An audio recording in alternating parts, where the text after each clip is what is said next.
Chères étudiantes, chers étudiants, bonjour.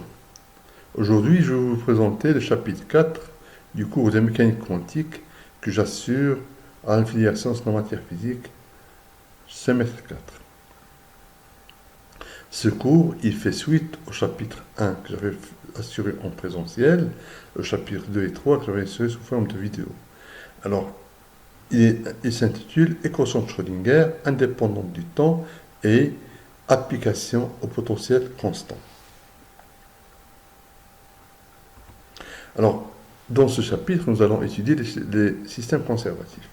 D'accord? En introduction, nous avons vu que toute particule en mécanique quantique est décrite par une fonction d'onde psi de xt et ayant une énergie E est égale à h bar oméga. D'accord? Alors, nous avons vu dans le chapitre précédent que lorsqu'une particule d'énergie E en mouvement est soumise à un potentiel V de x, la fonction d'onde doit être solution de l'équation de Schrödinger donnée par cette expression-là. IH bar d sur dt de psi de xt est égal à moins h bar carré sur 2m d2 sur dx2 psi de xt, d'accord, plus v de xt fois psi de xt qui est égal à h fois psi de xt qui est égal à e fois psi de xt, d'accord. Ici h, il représente l'hamiltonien de la particule à une dimension. Si c'était à 3 dimensions, j'aurais remplacé x par r, d'accord, et d2 sur dx2 par le Laplacien, d'accord. Ici, h, il représente l'énergie totale, c'est l'énergie cinétique qui est représentée par cet opérateur, et l'énergie plus l'énergie potentielle qui est représentée par cette quantité-là, d'accord. H est appelé hamiltonien du système. Il correspond à l'énergie totale, d'accord. Alors maintenant, je vais définir c'est quoi un système conservatif. Un système conservatif, c'est quoi? C'est tout simplement un système pour lequel le potentiel ne dépend pas du temps. Il se conserve dans le temps. C'est-à-dire je vais avoir d de v sur dt est égal à 0. Donc, ce système conservatif, il va avoir des solutions stationnaires. C'est ce qu'on va décrire ici. D'accord?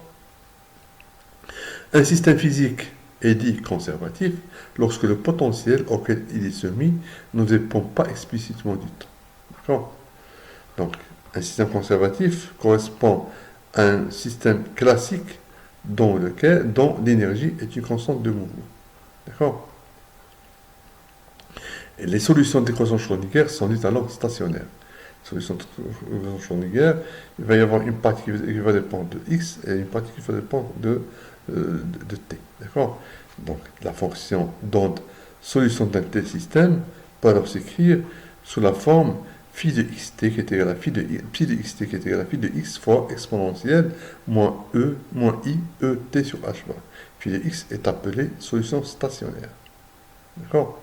Est appelé solution stationnaire et exponentiellement IET sur h bar, il va décrire l'évolution de la fonction d'onde en fonction du temps. D'accord?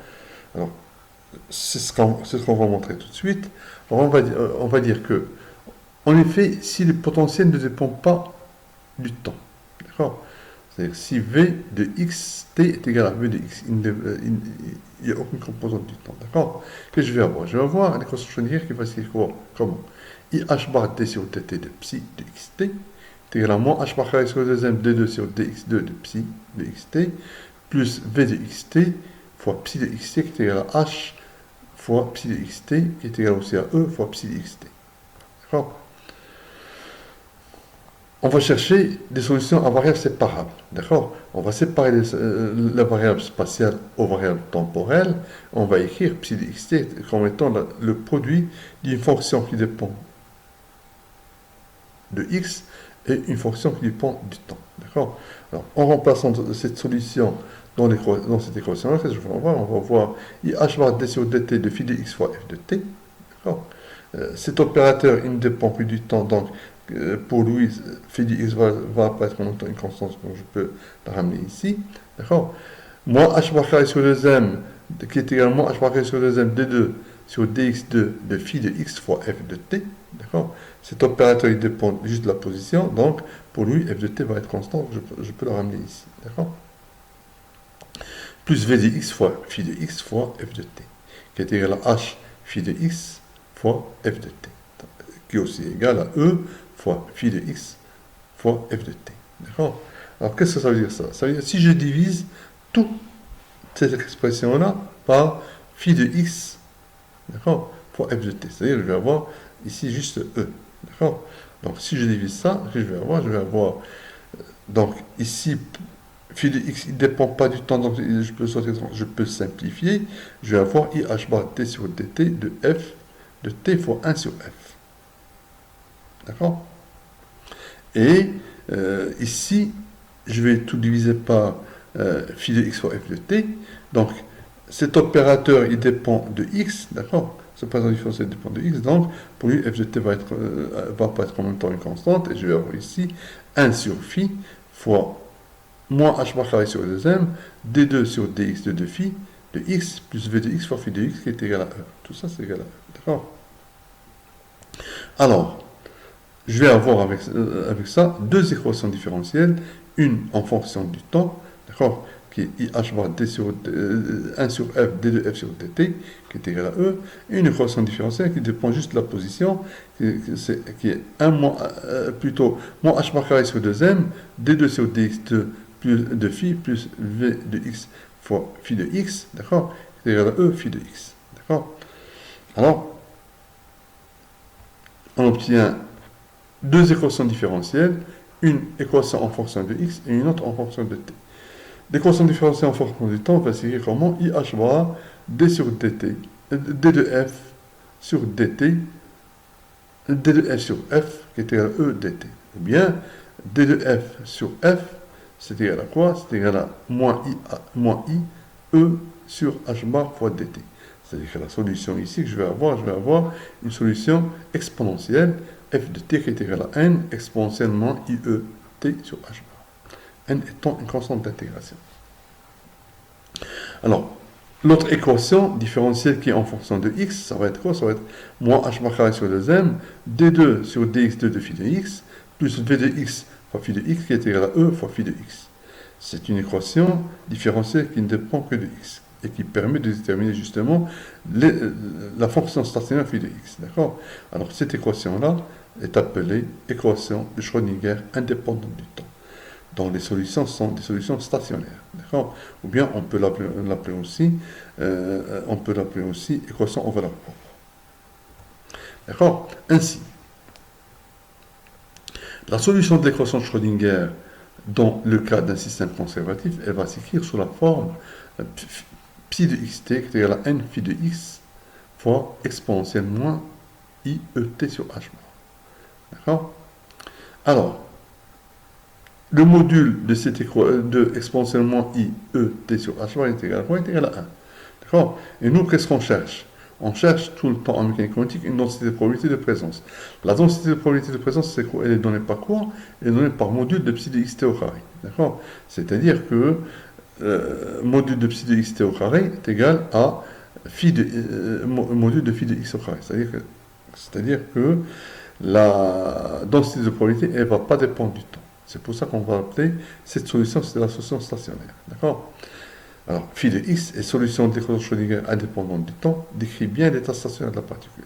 D'accord? Maintenant, si je veux l'état du système à un instant t, je dois chercher la solution stationnaire, d'accord? Et que je dois multiplier par exponentiellement et sur h bar. Ça va donner l'évolution de psi de xt en fonction à un instant t donné. D'accord? Donc, dans le cas d'un potentiel constant, de toute façon, c'est-à-dire que le potentiel ne dépend pas du temps tout simplement, il est constant, et en plus, constant par rapport à x, et en plus, il ne dépend pas du temps. Dans ce cas, v de x est égal à v, qui est en constante.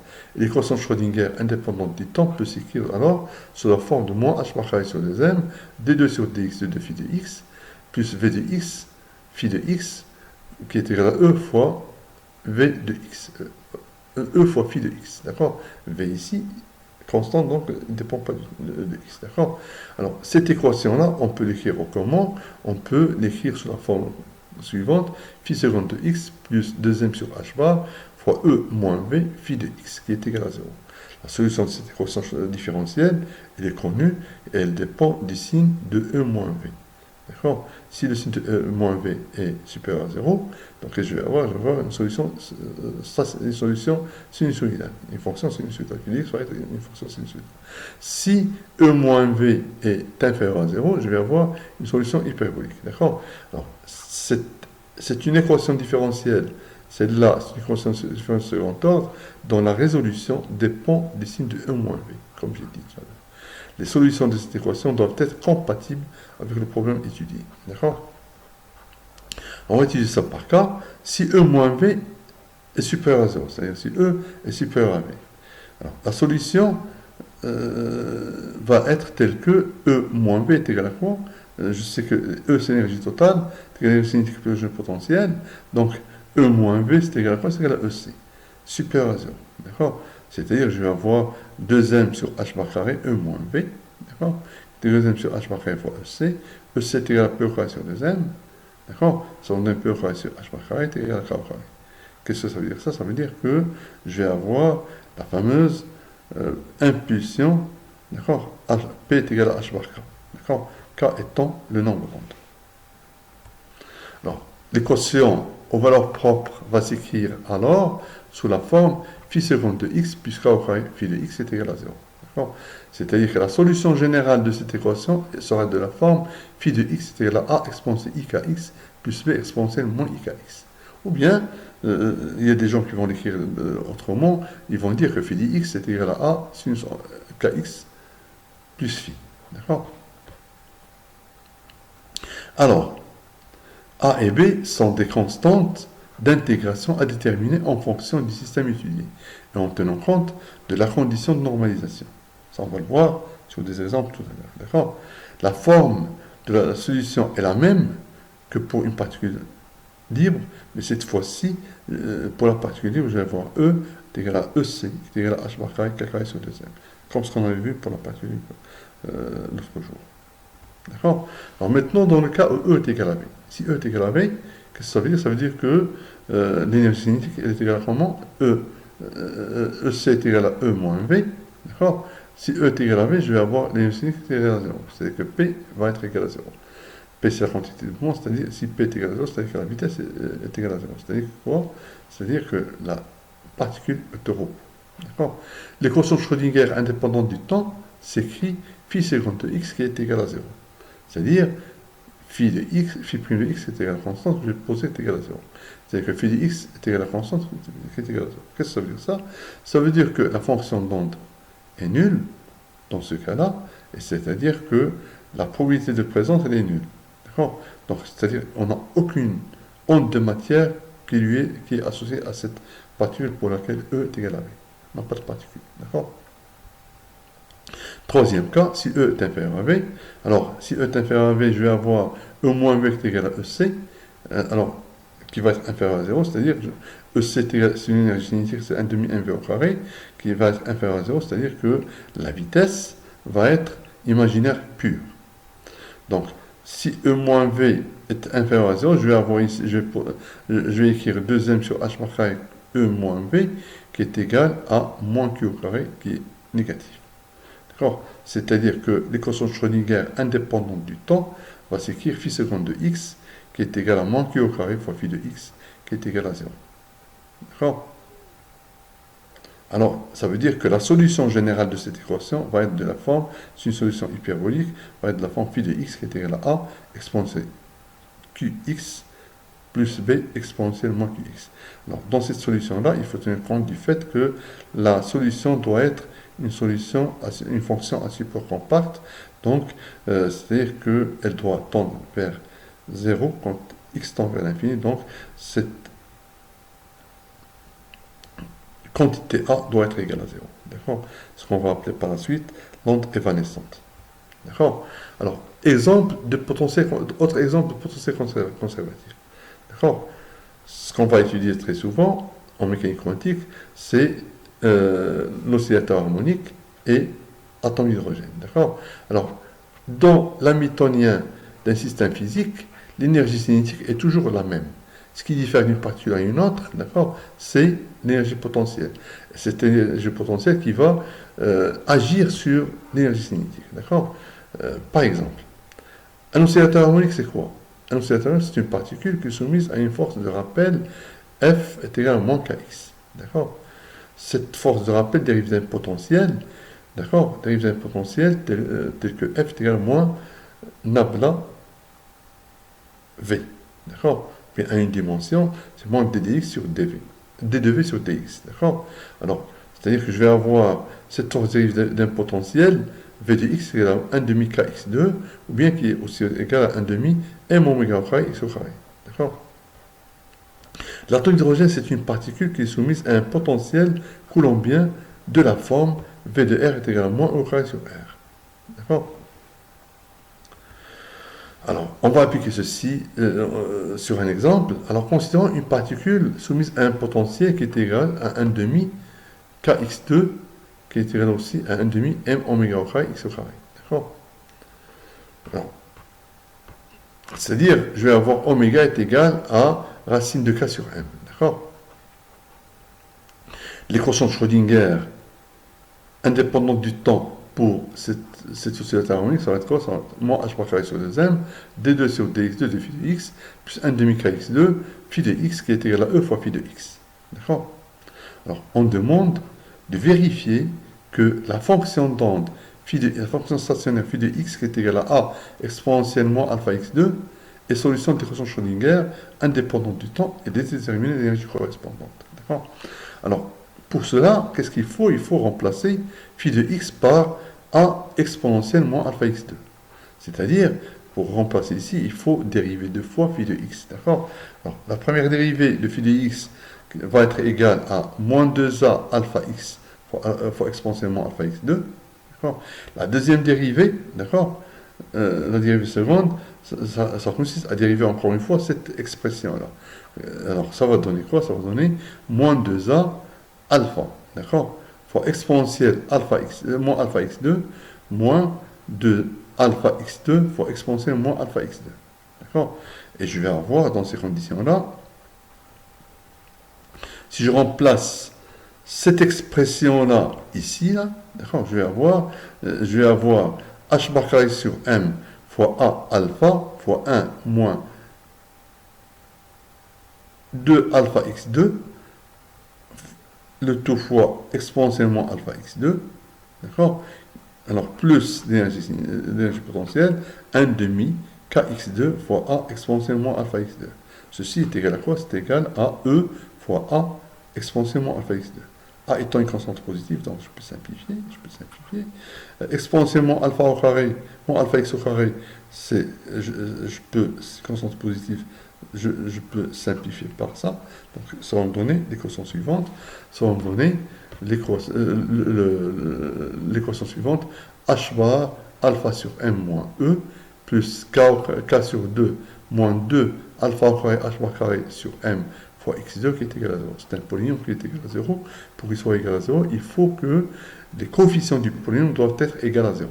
C'est-à-dire, je vais avoir avec ça, alpha est égal à racine de km sur 2h bar, d'accord? Et e qui va être égal à h bar carré alpha sur m.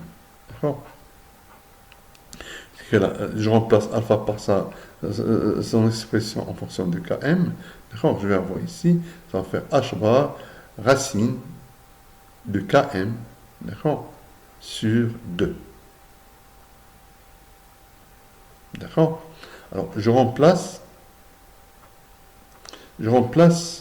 oméga, k en fonction de oméga. Je sais que oméga est égal à racine de k sur m, pour un oscillateur harmonique.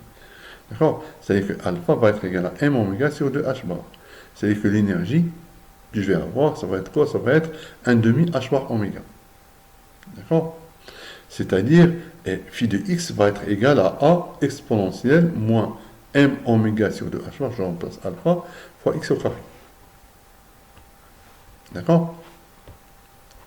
A étant une constante de normalisation que je peux déterminer, en tenant compte que la fonction doit être normée, c'est-à-dire sans de moins l'infini à plus l'infini de phi de x, module de phi de x au carré de x doit être égal à 1, c'est aussi égal à a sans de moins l'infini à plus l'infini exponentielle moins m oméga sur h bar fois x2 de dx est égal à 1. D'accord? En tenant compte de cette intégrale, d'accord, connue, je vais avoir A est égal à pi h bar sur m oméga, le tout à la puissance 1 quart. Donc, l'état fondamental de cet harmonique sera représenté par la fonction d'onde phi de x et l'énergie E qui est donnée par phi de x qui est égal à pi h bar sur m oméga à la puissance 1 quart exponentielle moins m oméga sur 2 h bar x au carré, et l'énergie E est égale à 1 demi h bar oméga. D'accord? Donc ça, c'est connu en mécanique quantique que l'état fondamental d'un oscillateur harmonique a pour énergie E est égal à h bar oméga sur 2, et phi de x est donné par cette expression-là. La fonction qui correspond à l'état fondamental de cet harmonique. D'accord? Alors maintenant, on va appliquer aussi ceci au potentiel constant. D'accord? Alors, on va étudier dans ce cours 4 potentiels constants. Le premier potentiel, c'est ce qu'on va appeler marge de potentiel de hauteur V. D'accord? C'est une particule qui sera soumise à un potentiel qui est nul jusqu'à une position x0, qui va être égal à V lorsque x sera supérieur à x0. D'accord? C'est-à-dire que ce potentiel, il va diviser l'espace en deux régions. Une région 1 pour laquelle la particule est libre, d'accord? Une région 2 pour laquelle le potentiel vaut V, constant. D'accord? C'est-à-dire, dans cette partie-là, je vais avoir une fonction d'onde phi1, et dans cette partie, je vais avoir une fonction d'onde phi2. D'accord? L'autre exemple, c'est la variable potentielle qu'on va étudier en détail, d'accord, pour laquelle le potentiel il est nul lorsque x est inférieur à a et lorsque x est supérieur à b. D'accord? Il vaut v lorsque x est comprise entre a et b. D'accord? C'est-à-dire, ici, ce système sera représenté par trois fonctions d'onde. Une fonction phi1, d'accord, lorsque x est inférieur à a, une fonction phi2 lorsque x est compris entre a et b, et une fonction phi3 lorsque x est supérieur à b. D'accord? Aussi, l'autre potentiel constant qu'on peut avoir, c'est le potentiel puits, d'accord, pour lequel le potentiel de la particule est nul lorsque x est inférieur à 0, d'accord, il vaut moins v lorsque x est compris entre 0 et a, et il vaut 0 lorsque x est supérieur à x est supérieur à a. D'accord? C'est-à-dire ici, je vais avoir là aussi trois fonctions, une fonction phi1 dans la région 1, une fonction phi2 dans la région 2, une fonction phi3 dans la région 3. D'accord? L'autre système qu'on va étudier aussi, c'est le puits de potentiel infini de largeur A, d'accord, pour lequel la particule est confinée à rester dans un puits de largeur x0, entre x0 et x0. C'est-à-dire que le potentiel est infini lorsque x est inférieur à 0 et lorsque x est supérieur à x0. Le potentiel est nul lorsque x est compris entre 0 et x0. Et là aussi, on a scindé l'espace en trois régions. Donc, pour la résolution de ces problèmes à potentiel constant, qu'est-ce qu'on fait? Donc, on le fait en 6 étapes. La première étape, comme on a dit, on décompose l'espace en sous-domaines où le potentiel reste constant. On écrit par la suite l'étape B, on écrit l'équation Schrödinger indépendante du temps en chacune des régions, ainsi que les solutions mathématiques correspondantes. D'accord? Ces solutions seront de la forme, donc pour les puits et les barrières, je vais avoir trois fonctions dans chaque région. D'accord? Et pour la marge, je vais avoir deux régions, puisque la marge est définie par deux régions, comme j'ai dit tout à l'heure, je vais avoir deux régions, la région 1 et la région 2, c'est phi1 et phi2. D'accord? Troisième étape, on identifie les différents termes des solutions dans chacune des régions. D'accord? Ensuite, on élimine les composantes non physiques. D'accord? Ceci en tenant compte d'analogie avec l'optique. C'est-à-dire, je ne peux pas avoir une particule qui vient de plus l'infini. La particule va tout le temps aller de moins l'infini à plus l'infini. D'accord? C'est-à-dire comme un faisceau lumineux qui va tout le temps partir de moins l'infini à plus l'infini. D'accord? Alors, nous allons avoir des ondes incidentes.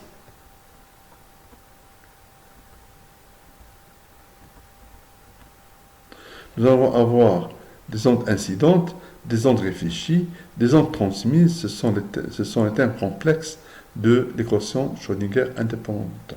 D'accord? Et en tenant compte aussi de la convergence des solutions réelles, d'accord, qu'on peut avoir aussi, d'accord, c'est de l'équation Schrödinger indépendante du temps, c'est-à-dire qu'on ne peut pas avoir une fonction réelle qui tend vers l'infini quand x tend vers l'infini. Je dois tout le temps avoir des fonctions qui tendent vers 0 lorsque x tend vers plus l'infini. D'accord? C'est ce qu'on va appeler les ondes évanescentes. Alors, la quatrième étape, on écrit les conditions de raccordement.